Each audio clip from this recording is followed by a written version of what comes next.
السلام علیکم to class, کیسے ہیں آپ لوگ؟ بچوں 25 جنوری ہے اور پیٹ کا دن ہے۔ آج ہم اردو کا سبق نمبر 21 ہمدردی پڑھیں گے۔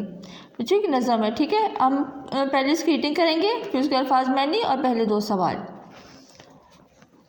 ٹہنی پہ کسی شجر کی تنہا، بلبل تھا کوئی اداس بیٹھا، کہتا تھا کہ رات سر پہ آئی، اڑنے چگنے میں دن گزارا، پہنچوں کس طرح آشیاں تک، ہر چیز پہ چھا گیا اندھیرا، سن کر بلبل کی آہوزاری، جگنو کوئی پاس ہی سے بولا، حاضر ہوں مدد کو جانو دل سے، کیڑا ہوں اگرچہ میں ذرا سا۔ بچوں یہاں تک ریڈنگ ہے، اب ہم اس کے الفاظ معنی اور 2 سوال کریں گے۔ جی بچوں، سب سے پہلے آپ نے سبق نمبر لکھنا ہے، پھر سوال لکھنا ہے، سینٹر میں لائن لگانی ہے، ایک طرف الفاظ دوسری طرف معنی۔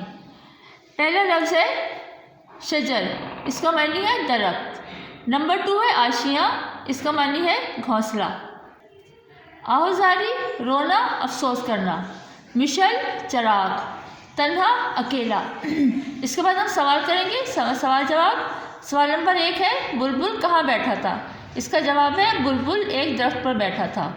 سوال نمبر 2 بلبل کیوں اداس تھا، اس کا جواب ہے وہ اس لیے اداس تھا کہ اندھیرا ہو گیا تھا اور وہ اپنے گھر نہیں جا سکتا تھا۔